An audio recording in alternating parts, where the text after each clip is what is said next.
धनतेरस गौ माता को खिला दें, ये एक छोटी सी चीज रोडपति से करोड़पति होने में अब कोई नहीं रोक सकता। 5 दिवसीय त्योहार दिवाली की शुरुआत पहले दिन धनतेरस से होती है, जो कार्तिक मास के कृष्ण पक्ष की त्रयोदशी को मनाया जाता है। इसे धनत्रयोदशी और धन्वंतरी जयंती के नाम से भी जाना जाता है। इस दिन का खास महत्व भगवान धन्वंतरी से जुड़ा हुआ है, जिन्हें भगवान विष्णु का अंशावतार माना जाता है। धार्मिक मान्यताओं के अनुसार सागर मंथन के दौरान भगवान धन्वंतरी अमृत कलश लेकर प्रकट हुए थे। उनका अमृत देवताओं को अमरत्व प्रदान करने वाला था। इसलिए धनतेरस को धन और स्वास्थ्य की प्राप्ति के लिए महत्वपूर्ण माना जाता है। यह दिन विशेष रूप से आयुर्वेद और चिकित्सा के क्षेत्र में भगवान धन्वंतरी की पूजा और आराधना के लिए भी समर्पित है, क्योंकि वे चिकित्सा शास्त्र के देवता हैं। धनतेरस से 2 दिन बाद मां लक्ष्मी का प्राकट्य हुआ था, जो धन और समृद्धि की देवी मानी जाती हैं। इस दिन दीपावली से 2 दिन पहले घरों और व्यापारिक स्थानों में धातुओं जैसे सोना, चांदी और बर्तन आदि खरीदने की परंपरा है, क्योंकि इसे शुभ माना जाता है। धनतेरस के साथ ही गौमाता का भी विशेष महत्व है। गौमाता को हिंदू धर्म में बहुत पवित्र और पूजनीय माना जाता है। धार्मिक मान्यता के अनुसार गौमाता में 33 कोटि देवी देवताओं का वास होता है, इसलिए उनकी पूजा करने से सभी देवी देवताओं का पूजन स्वतः ही हो जाता है। गौमाता को अपनी इच्छाओं की पूर्ति करने वाली मां का स्वरूप माना जाता है, क्योंकि वह अपने दूध और उससे बने घी के माध्यम से मानव जीवन को पोषण और शक्ति प्रदान करती हैं। गौमाता के दूध, घी और अन्य उत्पादों का सेवन करने से व्यक्ति दीर्घायु होता है और स्वस्थ रहता है। धार्मिक मान्यताओं के अनुसार जिस घर में गौमाता का पालन होता है, वहां से सभी प्रकार के वास्तु दोष समाप्त हो जाते हैं। इसके अलावा गौमाता की सेवा से जीवन में सुख शांति, समृद्धि और आशीर्वाद प्राप्त होते हैं। इस प्रकार धनतेरस और गौमाता की पूजा का आपसी संबंध स्वास्थ्य, समृद्धि और जीवन के सभी पहलुओं में सकारात्मकता लाने वाला माना गया है। धनतेरस का पर्व कार्तिक मास के कृष्ण पक्ष की त्रयोदशी को मनाया जाता है, जिसे धनत्रयोदशी भी कहा जाता है। इस तिथि का विशेष महत्व है, क्योंकि इस दिन धन, स्वास्थ्य और समृद्धि के देवता माने जाने वाले भगवान धन्वंतरी का पूजन किया जाता है। धनतेरस की तिथि वही मानी जाती है जब त्रयोदशी तिथि सूर्योदय के साथ प्रारंभ होती है। इस दिन धन की देवी मां लक्ष्मी और धन के देवता कुबेर की भी पूजा की जाती है। भगवान धन्वंतरी का पूजन करने से स्वास्थ्य लाभ प्राप्त होता है, क्योंकि भगवान धन्वंतरी को आयुर्वेद और चिकित्सा विज्ञान का जनक माना जाता है। उनकी पूजा से रोगों से मुक्ति और अच्छा स्वास्थ्य मिलता है। धनतेरस के दिन एक अन्य महत्वपूर्ण अनुष्ठान यमराज को दीपदान करने का होता है। इसे यमदीपदान कहा जाता है, जो घर में अकाल मृत्यु के भय को दूर करने के लिए किया जाता है।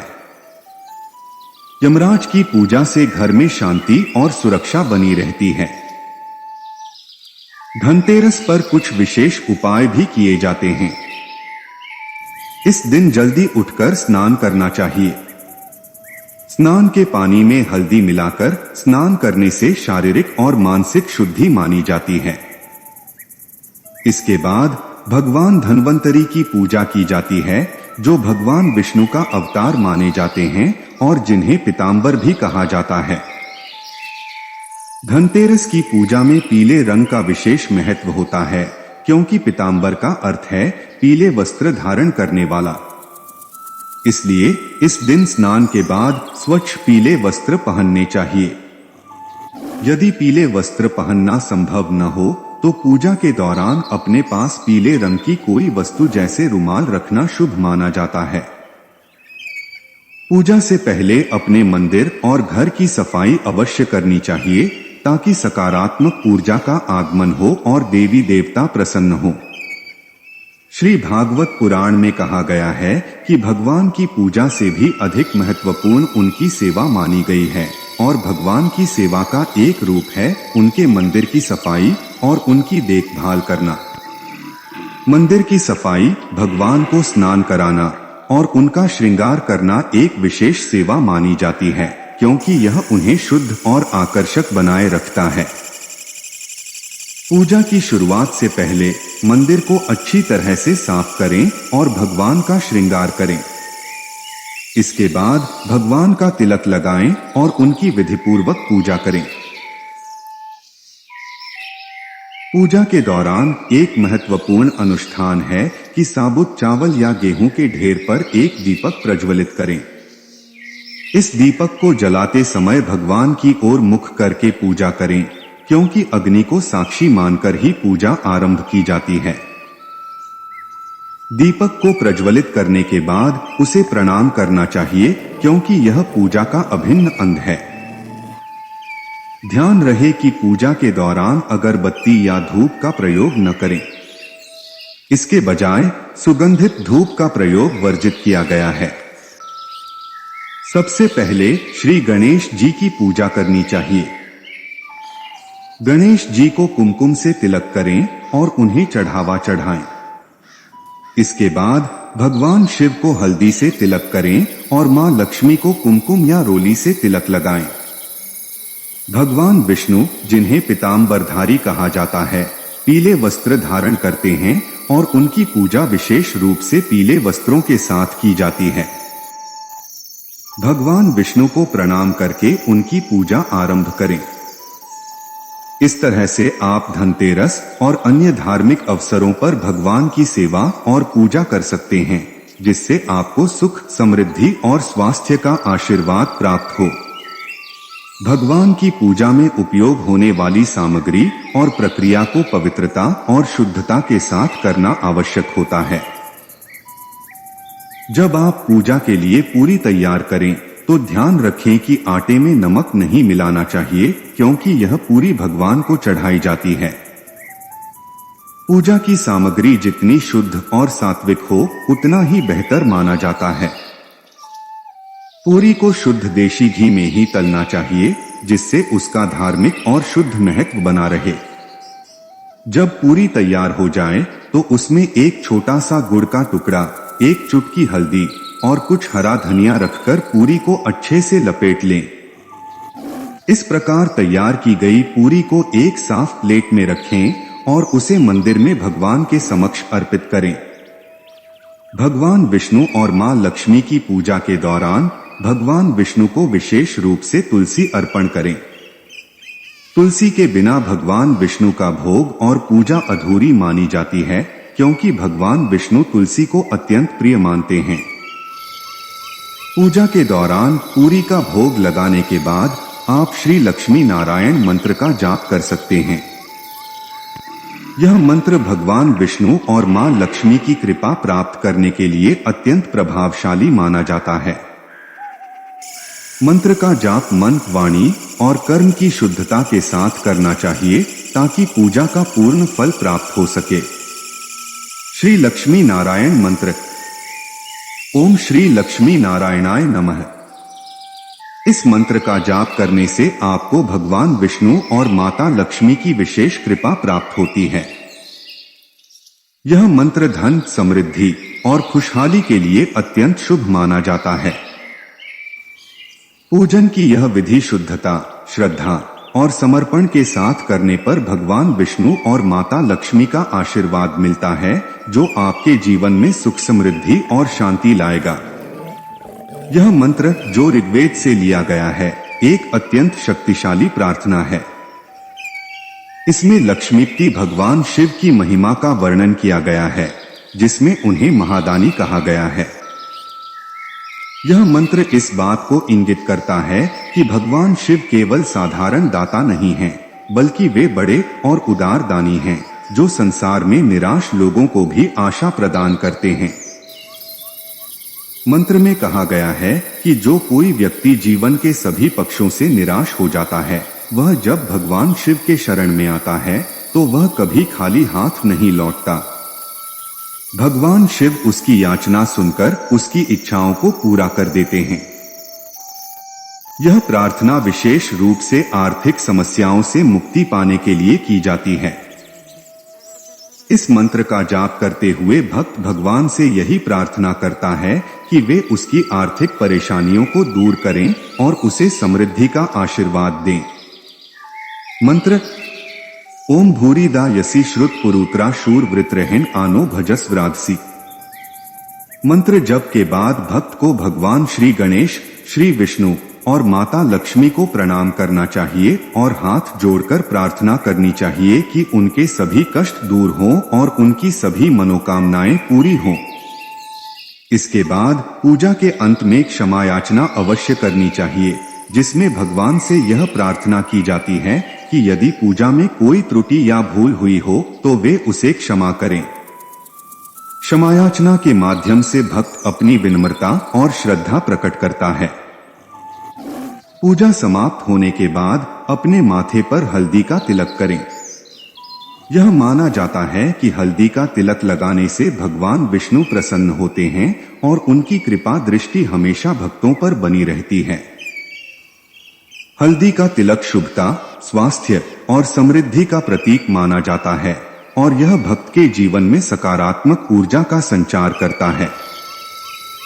इस प्रकार इस मंत्र और पूजा विधि के माध्यम से भगवान शिव, गणेश, विष्णु और लक्ष्मी की कृपा प्राप्त की जा सकती है, जिससे जीवन की सभी परेशानियां दूर हो जाती हैं और मनोकामनाएं पूर्ण होती हैं। भगवान के समक्ष अर्पित भोग, जिसमें पूरी, थोड़ा सा गुड़, हल्दी, हरा धनिया और तुलसी का पत्ता शामिल है, एक विशेष धार्मिक अनुष्ठान का हिस्सा होता है। जब आप भगवान को भोग अर्पित करते हैं तो यह केवल एक भोजन नहीं होता, बल्कि भगवान की कृपा प्राप्त करने का माध्यम होता है। भोग अर्पित करने के बाद इस प्रसाद को लेकर आप गौमाता के पास जाते हैं, जो हिंदू धर्म में पूजनीय मानी जाती हैं और अत्यंत श्रद्धा के साथ उनकी सेवा की जाती है। गौमाता के पास पहुंचने पर सबसे पहले उन्हें नमन करें। ध्यान रखें कि गौमाता का मुख नहीं बल्कि उनकी पूंछ को नमन करना चाहिए, क्योंकि यह धार्मिक परंपरा में विशेष महत्व रखती है। गौमाता की पूंछ को छूकर नमन करने से श्रद्धा और सेवा भाव प्रकट होता है। इसके बाद गौमाता के नेत्रों का दर्शन करें, जिससे माना जाता है कि जीवन में केवल लाभ और समृद्धि प्राप्त होती है। गौमाता के नेत्रों के दर्शन से सकारात्मक ऊर्जा और आशीर्वाद का अनुभव होता है, जिससे जीवन की परेशानियां कम हो जाती हैं। अब गौमाता को बिठाकर जो भोग आप लेकर गए हैं उसे गौमाता को अर्पित करें। इस दौरान ओम सुरभ्य नमः मंत्र का जाप करते रहें। सुरभि गौमाता का एक और नाम है, जिन्हें कामधेनु भी कहा जाता है। इस मंत्र का जाप करते हुए गौमाता को भोग खिलाने से विशेष पुण्य प्राप्त होता है, क्योंकि यह माना जाता है कि गौमाता की सेवा से भगवान प्रसन्न होते हैं। भोग अर्पित करने के बाद गौमाता को प्रणाम करें और उनका आशीर्वाद प्राप्त करें। गौमाता को सेवा और सम्मान के साथ भोग अर्पित करना धार्मिक कृत्यों में सबसे शुभ माना जाता है। गौमाता की पूजा और भोग अर्पण के बाद घर लौटने से पहले गौमाता के आसपास की धूल को अपने सिर पर धारण करें। ऐसा करने से यह माना जाता है कि यह सभी तीर्थों के पवित्र जल में स्नान करने के समान पुण्य फल प्रदान करता है और सभी पापों से मुक्ति मिलती है। गौमाता से विदा लेते समय गौमाता के दाहिने ओर से निकलना चाहिए। यह भी एक धार्मिक परंपरा है, जिसका पालन करना आवश्यक माना जाता है। गौमाता की सेवा और रक्षा सबसे बड़ा पुण्य कार्य माना गया है। गौमाता का महत्व केवल धार्मिक दृष्टिकोण से ही नहीं है, बल्कि उनके संरक्षण और सेवा से हमें भौतिक और आध्यात्मिक दोनों प्रकार के लाभ प्राप्त होते हैं। गौमाता की रक्षा करना और उनकी सेवा करना प्रत्येक मनुष्य का परम कर्तव्य है। हिंदू धर्म में यह कहा गया है कि गौमाता के प्रति सच्ची श्रद्धा और समर्पण रखने वाला व्यक्ति जीवन में सभी प्रकार की समृद्धि और सफलता प्राप्त करता है। उनके प्रति की गई सेवा से न केवल व्यक्तिगत जीवन में लाभ होता है, बल्कि यह समाज और पर्यावरण के लिए भी कल्याणकारी होता है।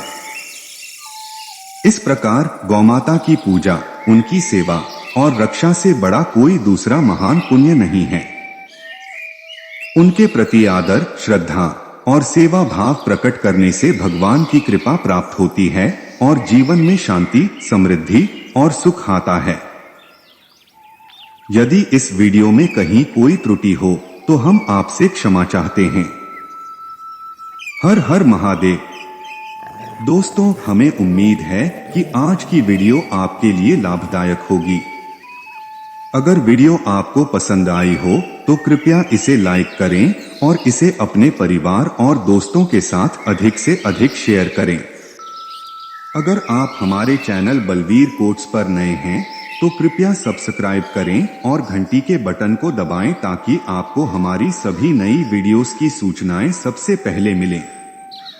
महादेव जी का आशीर्वाद पाने के लिए कमेंट में हर हर महादेव लिखें। ओम नमः शिवाय। नमस्कार दोस्तों।